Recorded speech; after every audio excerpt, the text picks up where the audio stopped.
एक ऐसा साइंटिस्ट जिसने अपने देश को बचाने के लिए बना दिया एक ऐसा बॉम्ब जिसने हिरोशिमा और नागासाकी में ले ली 2 लाख लोगों की जान। इस मूवी में हमें पास्ट और प्रेजेंट को दिखाया गया है, जिसमें पास्ट ब्लैक एंड व्हाइट में है। मूवी के स्टार्ट में हमें डॉक्टर ओपेनहाइमर को दिखाया जाता है, जिन पर एक कम्युनिस्ट होने और अपने देश से गद्दारी करने का आरोप लगा होता है। काउंसिल की एक टीम उनसे पूछती है कि उन्होंने अमेरिका को छोड़कर कैम्ब्रिज क्यों गए थे। तब हैमर उन्हें बताते हैं कि उनको फिजिक्स की हायर एजुकेशन करने के लिए उन्हें कैम्ब्रिज यूनिवर्सिटी जाना था। इसके बाद हमें जर्मनी का सीन दिखाया जाता है, जहाँ पर हैमर अपनी स्टडी को कर रहे होते हैं। लैब में उनसे एक बीकर टूट जाता है, जिनकी वजह से उनके प्रोफेसर उन्हें डांटते हैं और उन्हें वहीं वो एक्सपेरिमेंट को कंप्लीट करने को बोलते हैं। लेकिन हैमर को नील बोहर के लेक्चर को अटेंड करने जाना होता है। प्रोफेसर के मना करने पर वह वहां रखे एक सेब में एक पॉइजनस केमिकल इंजेक्ट करके बोहर के लेक्चर अटेंड करने चले जाते हैं। लेक्चर के बाद हैमर प्रोफेसर को वही जहर वाला सेब खाने से रोकते हैं और प्रोफेसर के कहने पर जर्मनी आते हैं। पास्ट में हमें एक कमेटी की मीटिंग दिखाई जाती है, जिसमें मिस्टर स्वर्ट्स, जिनको आपने आयरन मैन मूवी में देखा होगा, वो बताते हैं कि हैमर से उनकी मुलाकात उनके इंस्टीट्यूट के संभालने को लेकर हुई थी। इसके बाद हमें इंस्टीट्यूट को दिखाया जाता है, जिसमें स्वर्ट्स हैमर को उनके रहने की जगह को दिखाते हैं और तभी हैमर की मुलाकात आइंस्टीन से होती है और वो आपस में बात करते हैं और डॉक्टर हैमर उस इंस्टीट्यूट में रुकने के लिए मान जाते हैं। इसके बाद प्रेजेंट का सीन दिखाया जाता है, जिसमें काउंसिल मेंबर्स उनसे पूछ रहे होते हैं कि जर्मनी में उनकी किसी रशियन फिजिसिस्ट से बात हुई। अब हैमर उन्हें ना में जवाब देते हैं। इसके बाद हमें एक क्लास को दिखाया जाता है, इसमें हाइजेनबर्ग क्वांटम फिजिक्स के बारे में बता रहे होते हैं और वो हैमर को उसके रिसर्च पेपर के लिए बधाई देते हैं और उसके साथ में काम करने को कहते हैं। लेकिन हैमर उनके साथ काम करने को मना कर देता है और वहाँ से न्यूयॉर्क चला आता है और क्वांटम फिजिक्स की क्लास लेना स्टार्ट करता है। क्लास के बाद उनके घर पर एक पार्टी होती है, जिसमें बड़े बड़े प्रोफेसर आए हुए होते हैं।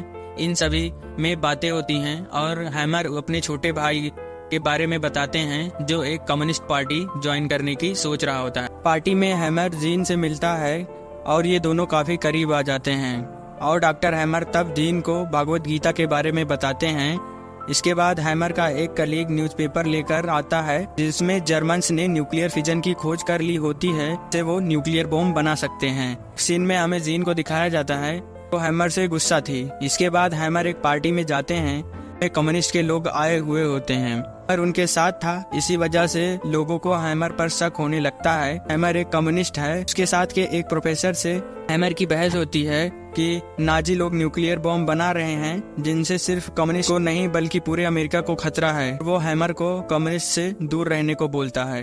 के बाद पास का सीन दिखाया जाता है, जिसमें कमेटी पूछती है कि डॉक्टर हैमर के कम्युनिस्ट होने के शक के बाद उन्हें एटॉमिक बम मिशन में शामिल क्यों कर लिया गया। तब स्ट्रॉस उन्हें बताता है कि उनकी की गई खोज की वजह से उनके ऊपर सिक्योरिटी चार्जेस की कोई वजह नहीं थी। प्रेजेंट सीन में हैमर और उनके वाइफ को दिखाया जाता है, जिनकी एक छोटी सी बच्ची सुबह से रो रही थी और वह दोनों उसको लेकर अपने एक दोस्त के पास जाते हैं ताकि वो उसे कुछ देर के लिए उसका ध्यान रख सके। और तब हैमर की वाइफ उनसे एटॉमिक प्रोजेक्ट पर काम करने को कहती है। इसके बाद हैमर एक ऑफिसर से बात कर रहा होता है और वो ऑफिसर हैमर को बताता है कि उसे एटॉमिक प्रोजेक्ट के लिए हेड के रूप में चुना गया है। हैमर अपने जानने वाले सभी करीबी साइंटिस्ट और फिजिसिस्ट के साथ प्रोजेक्ट पर काम करने को बोलता है और सबके लिए एक शहर बनाता है, जिसमें सारे साइंटिस्ट एक साथ रह सकें और उनके प्रोजेक्ट को पूरा करने में ध्यान दे सकें। लेकिन कुछ साइंटिस्ट इस प्रोजेक्ट को करने से मना कर देते हैं, क्योंकि वो ऐसा बॉम्ब नहीं बनाना चाहते जिससे पूरी मानवता का नाश हो सके।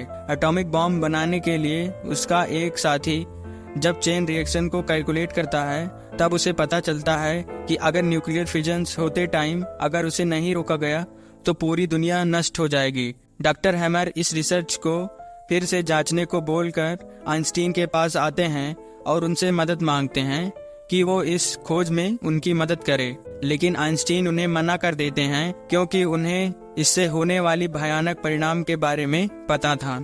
मिशन पर जाने से पहले हैमर अपने उसी दोस्त के पास गया और उसे पता चलता है कि वो एक कम्युनिस्ट है और वह उनके मिशन के बारे में जानना चाहता था। पास्ट में दिखाया जाता है कि कमेटी स्ट्रॉस को बताती है एक नए साइंटिस्ट के बारे में, जिसे कमिटी के सामने पेश होना होगा और स्ट्रॉस उनके उस साइंटिस्ट को क्रॉस चेक करने की मांग करता है, लेकिन मेंबर्स उसकी मांग को मना कर देते हैं। प्रेजेंट सीन में रॉबर्ट हैमर उस फैसिलिटी में आते हैं और अपने सभी साथी को बताते हैं कि उन्हें एक न्यूक्लियर बॉम्ब बनाना है, इसके लिए कितना यूरेनियम और कितने प्लूटोनियम चाहिए और उन्हें अभी तक कितना रिफाइन किया है। लेकिन तभी एडवर्ड उन्हें बताता है कि उन्हें यूरेनियम प्लूटोनियम की जगह पर हाइड्रोजन बॉम्ब का यूज करना चाहिए।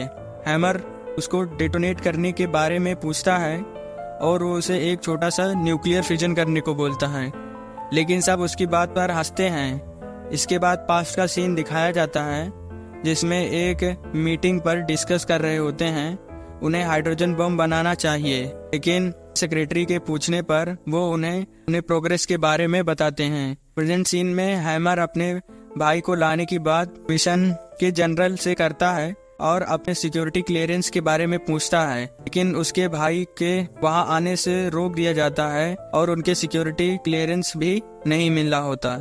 लेकिन उनका एक साथी उन्हें बिना बताए शिकागो चला गया होता है। मिलिट्री ऑफिसर उसके ऊपर बहुत गुस्सा होते हैं और उसे प्रोटोकॉल मानने की धमकी देते हैं, लेकिन वो काम छोड़कर जाने लगता है। लेकिन हैमर के समझाने पर वह वहां रुक जाता है, वरना बाकी ऑफिसर्स उसे मार देते। और इसके बाद एक मीटिंग को दिखाया जाता है जिसमें बॉम्ब बनाने पर डिस्कस किया जा रहा होता है, लेकिन उनका एक साथी भी हाइड्रोजन बॉम्ब बनाने पर जोर दे रहा होता है और इस वजह से सब उसका मजाक उड़ाते हैं और वो यहाँ से जाने लगता है।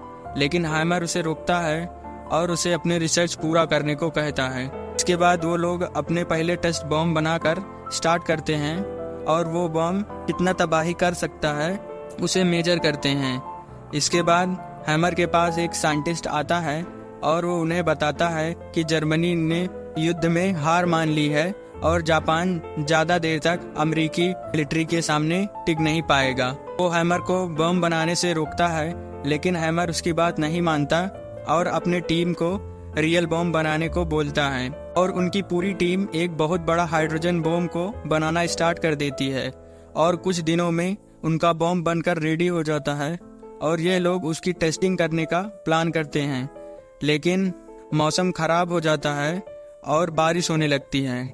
हैमर बॉम्ब की टेस्टिंग रोकने को कहता है, अगर उनका बॉम्ब नहीं फटा तो सारी मेहनत बर्बाद हो जाएगी। लेकिन उनका एक साइंटिस्ट उन्हें बॉम्ब को ब्लास्ट करने को कहता है। ब्लास्ट की सारी तैयारियां की जाती है, सभी लोगों को सेफ जोन में भेज दिया जाता है और वहां पर सभी ऑफिसर्स और साइंटिस्ट आ जाते हैं और तब हैमर उन्हें बॉम्ब को एक्टिवेट करने को बोलता है और काउंटडाउन स्टार्ट होता है। इसके बाद हमें एक बहुत ही भयानक ब्लास्ट दिखाई जाता है और उनका ये हाइड्रोजन बॉम्ब सक्सेस हो जाता है। उनके टीम के सारे लोग बहुत खुश होते हैं और सब हैमर को बधाई देते हैं। इसके बाद अमेरिकी फौज 2 हाइड्रोजन बॉम्ब को उनकी फैसिलिटी से ले जाती है और कुछ दिनों बाद खबर आती है कि जापान ने सरेंडर कर दिया है, क्योंकि अमेरिकी एयरफोर्स ने उस हाइड्रोजन बॉम्ब को जापान के हिरोशिमा और नागासाकी में गिराया है, जिससे लगभग 2 लाख लोगों की जान चली गई है। और इस बात से हैमर बहुत डिप्रेस हो जाते हैं। हैमर एक स्पीच देते हैं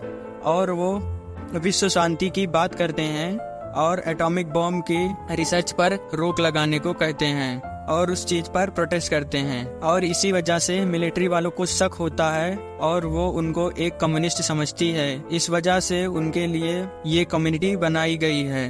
कमेटी के मेंबर बहुत सारे साइंटिस्ट और ऑफिसर से हैमर के बारे में पूछते हैं और इन सभी बातों से यही साबित होता है कि हैमर अपने देश के लिए वफादार थे और उन्होंने अपने देश से गद्दारी नहीं की। उनके ऊपर लगाए गए सारे आरोप उनके नाम को बदनाम करने के लिए लगाए गए थे, लेकिन उनके पिछले दिनों में कम्युनिस्ट से रिश्ता होने की वजह से उनका सिक्योरिटी क्लियरेंस नहीं मिलता, लेकिन डॉक्टर हैमर को उनका सम्मान वापस मिल जाता है और इसी पर ये मूवी की एंडिंग हो जाती है। Thanks for watching.